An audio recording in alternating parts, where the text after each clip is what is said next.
Lo sadar gak sih bahwa kasus pelecehan seksual itu bisa terjadi di mana saja, bahkan di lingkungan kampus yang sekalipun dianggap aman?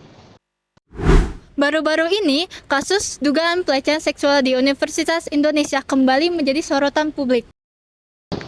Lalu, bagaimana pandangan mahasiswa terkait hal ini? Saya Nuni. Saya Atta. Yuk Simak wawancara berikut ini. Halo Kang, sebelumnya perkenalkan nama saya Sandi Arya Muhammad.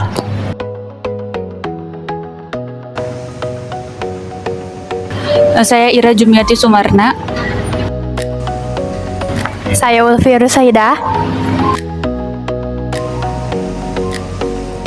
Nah, di sini kami memiliki tugas proyek dari mata kuliah kewarganegaraan untuk mewawancarai kira-kira Akang bersedia nggak untuk menjadi narasumber yang bakal kita wawancarai? Sedia. Sebelumnya dengan Akang siapa? Saya Jeffrey. Nah, di sini aku mau nanya nih Kang tentang kasus pelecehan seksual dari Fakultas Hukum UI. Nah, kan banyak nih Kang kampus-kampus yang mengaku punya komitmen terhadap pencegahan kekerasan seksual, tetapi tetap terjadi gitu di lingkungan kampus. Menurut Akang, gimana sih cara menunjukkan bahwa sistem pencegahan yang ada selama ini tuh belum efektif gitu? Oke. Bagi saya sih kalau misalkan keefektifan itu kan tergantung dari sudut pandang orangnya juga gitu. Ada yang kalau misalkan setelah diedukasi itu bisa langsung ngerti apa itu kekerasan seksual, ada juga yang emang perlu lebih lanjut gitu untuk diedukasinya. Tapi menurut saya kalau misalkan kalau di kampus saya sendiri kan ada lembaga untuk kekerasan seksual itu. Nah, di lembaga itu tuh sebutannya tuh orang-orang yang ada di lembaga tersebut itu PR-nya itu adalah mengedukasi orang-orang yang ada di kampus saya. Nah, makanya kalau menurut saya itu untuk efektifan sudah cukup efektif, tergantung orangnya aja gitu. Ada yang bisa nyampe, ada yang bisa enggak gitu.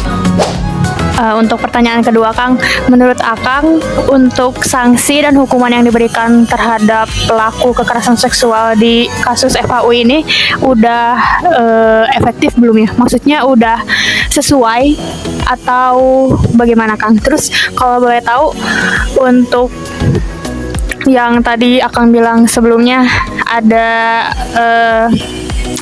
di kampus Akang kan ada kayak UKM gitu, lembaga untuk kekerasan seksual itu boleh dijelaskan nggak Kang bagaimana mereka mengedukasinya, terus boleh dijelaskan aja nggak Kang gitu? Oke. Yang pertama tentang sanksi dari pelaku di FHUI, setahu saya sih mereka katanya bakal dikeluarin ya. Nggak tahu juga udah dikeluarin atau belum, karena saya juga tidak terlalu mengikuti kasus tersebut gitu. Tapi kalau misalkan udah dikeluarkan gitu ya, mereka itu sih sudah cukup, karena sebenarnya yang paling parah yang paling utamanya itu sanksi sosialnya yang perlu itu. Kalau misalkan sekedar dikeluarkan kan ya mereka bisa kuliah di mana lagi gitu. Tapi yang paling utama itu ya sanksi sosial gitu.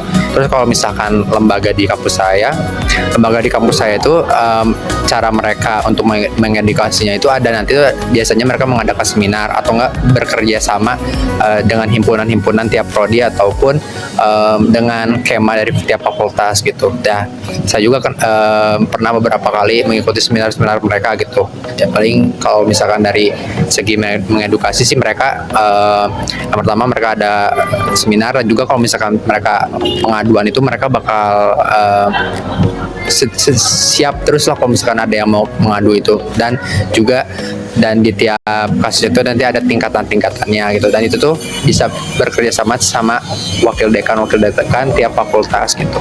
Itu sih. Ya, terima kasih Kang.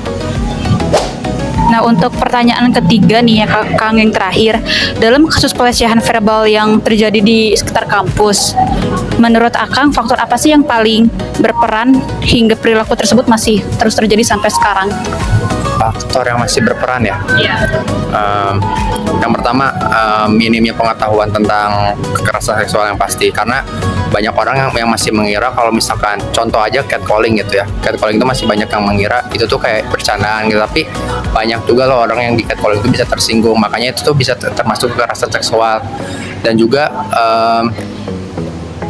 Ya itu sih yang paling faktor utamanya tuh tentang pengetahuan tentang kekerasan seksual.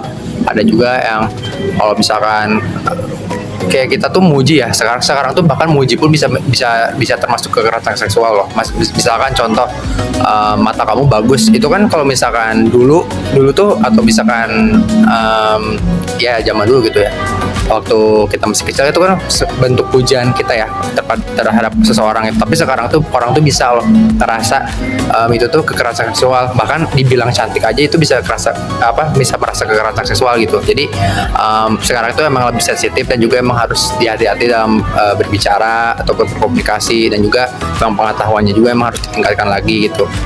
Itu sih. Baik, mungkin dari ketiga pertanyaan tersebut dicukupkan ya Kang. Terima kasih atas waktu yang telah Kang berikan. Kita pamit undur diri. Dadah.